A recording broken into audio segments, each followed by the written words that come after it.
TV audiences have become fluent with fantasy series. So what was the kind of pressure on you as actors to deliver, especially considering it's such an iconic book series?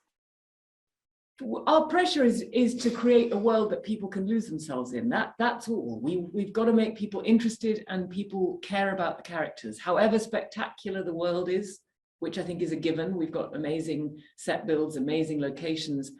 It's our responsibility to make people care about these people, because otherwise, however beautiful and amazing it is, you're not going to want to go on the journey unless you mind about what happens to this core group of people. Well, you guys have incredible screen presence, so we are definitely very invested. Daniel, as Lan, you had to work with a lot of silence. As an actor, are you more comfortable with silence or with dreams and dreams of words?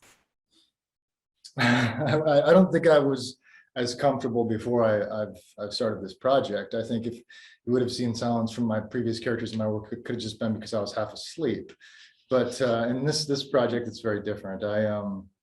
It's been a real challenge for me to play him in that regard, because he's so stoic and still, and he's not always at the front of everything that's happening. He could just be in the background, and that's something that I really love about him.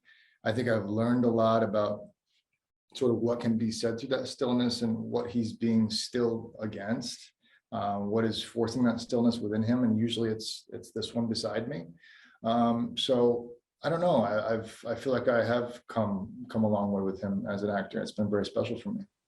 Well, it must have been an incredible challenge, but you, of course, make it look effortless, Daniel. And Rosamund, this show is the first fantasy series to have half of the POVs from women.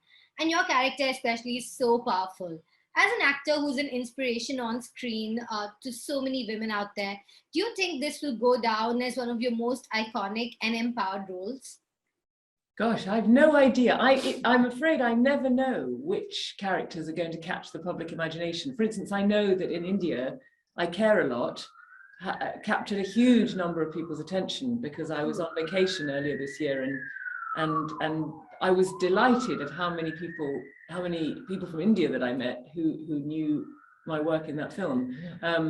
So Moraine, I hope she's going to impress people with how much she holds back as well as how much she gives. I think in this climate where everybody is giving, you know, everybody's putting their whole life on display. I think I'm proud to put a woman on screen who holds stuff back, but still intrigues you and still compels you. And, you know, I think we've all got something to learn from Moraine. I certainly have learned a lot from her. Absolutely. And this is one of the few fantasy series that really lays a lot of emphasis on balance, and I think you're in your character as well. Well, yes, you need in order to be very powerful, you have to, I think when you talk to Daniel about silence, it's the same for Moraine with stillness. If you know you can unleash massive power, what is the flip side of that? You know, it's the stillness that you conserve your energy before you unleash. And I think balance that's what's most interesting about this series. It's not about good defeating evil. It's about the fact that we need both. Balance is really key.